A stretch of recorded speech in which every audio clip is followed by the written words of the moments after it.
na naman tayo guys na utangan na mada-download po sa Google Play Store. At ito po yung sabi nung isang nakapag-loan na dito guys. If I could, I give it 10,000 stars. Wow. I was a little nervous at first, but I followed my plan and everything went smoothly. I borrowed 6,000 pesos, which I will repay after receiving my paycheck. I highly recommend this app if you need some cash before payday. O, diba? 6,000 pesos na po yung nautang niya. And highly recommend daw yung application na to. So, let's see guys, dito sa bagong loan application na pag-uusapan natin na yes, mada-download po ito sa Google Play Store. Akin pong sinubukan kasi bago siya guys. At ang pangalan nito is Utang Buddy. May 4.7 stars and 796 reviews na po siya. And dito guys, dito po yung mga nasa ads niya. Hindi mo po siya mapapansin na utangan talaga kasi ang nakalagay dito sa Utang Buddy is plan smarter before you borrow. Know your monthly payment. Ito nga, no, 6,000 pesos ngayon nakalagay dito. Tapos, installment ha, nakalagay. So, let's see kung installment talaga siya. And compare multiple loan options and find your affordable loan. So, understand your interest cost. And yan, talagang na-curious ako sa application na to. Biruin mo, instant 6,000 pesos and highly recommend daw. So, let's see guys, samahan niyo po ako na alamin kung anong meron dito kay Utang Buddy. Totoo ba na nagpapautang siya ng 6,000 pesos? And totoo ba na highly recommend na application siya? Kaya kung gusto mo na mga gantong videos para updated ka na rin, just click the subscribe button, turn on the notification bell, and be updated sa aking mga latest uploads. So, every week nga po pala, kumukuha po ako ng 5 nagko-comment dyan sa aking mga videos. Kaya, stay connected, stay active lang. Ayan, akin na pong in-install sa Google Play Store itong si Utang Buddy at yan yung kanyang logo. Agad-agad nag-install na po ako at ito may privacy policy po siya dito. So, next natin yan at may permission disclosure. Next ulit. And dito guys, kapag gusto mong mag-login, kung gusto mo siyang i-try, maglalagin ka using your active mobile number. Get OTP, 4-digit code lang po yon and then login po. Yan dito guys, nakalagay dito na 60,000 pesos nga yung maximum na pinapautang niya. So, click natin yung continue. May 5 questionnaire dito guys, pero easy lang naman to guys. Then, click natin yung confirm after that. At ito,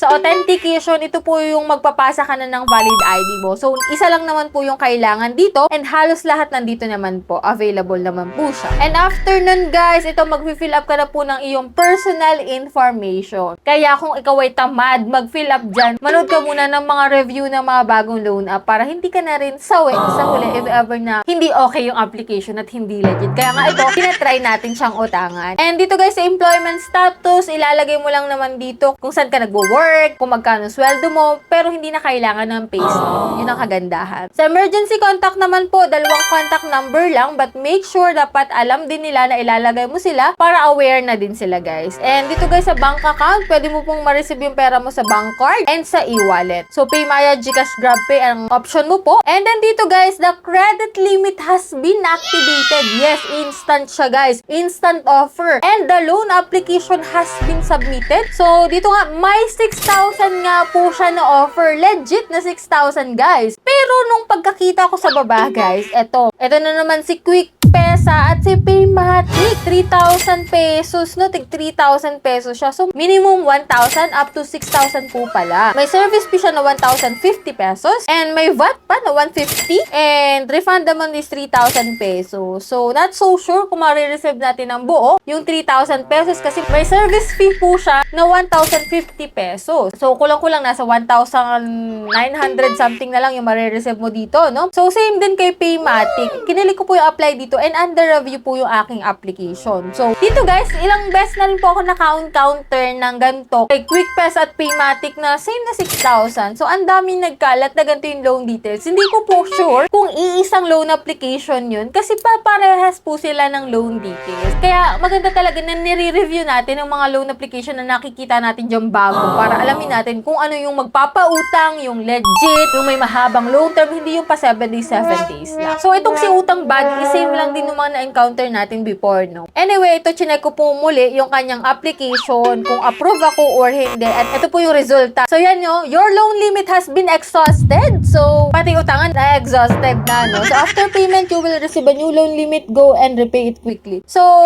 rejected po yung ating application. Kung makikita mo naman dyan, Quick Pesa and Paymatic, hindi po tayo na-approve. And, yan po yung review natin kay Utang Buddy. So, legit naman po na may 6,000 pesos po siya. 6,000 pesos na offer. offer. Pero hindi sinabing 6,000 pesos talaga yung ma-receive mo dito. Depende pa rin po yan upon na approval nila. No? So anyway, kung highly recommend to para dun sa nag-review sa akin guys is not so sure. Kasi hindi tayo na-approved, rejected yung ating application. And commonly, yung mga ganito 7 days to pay lang. So paano ko siya mai-recommend sa inyo guys? Anyway, for those na nakapag-apply na dyan at na-approve, sigurado namang meron. Pakishare po ng experience niyo kay Utang Buddy. Okay ba siya? 6,000 ba yung na-receive nyo? Or what? So, let me know your opinion and experience dyan sa comment section. Please share. And that's it. Yan lang po yung vlog natin for today. And hoping ako na nagkaroon kayo ng idea and awareness about sa application na to. So, wag basta-basta uutang hanggat hindi nakakapanood ng review, hanggat hindi mo alam yung loan terms, processing fee, magkano yung service fee na ibabawas, at kung magkano na lang yung marireceive mo. So, that's it. Kung hindi ka pa po nakasubscribe, just click the subscribe button and turn on the notification bell and be updated sa aking mga latest uploads. So, bye-bye na muna for now, guys. See you on my next video.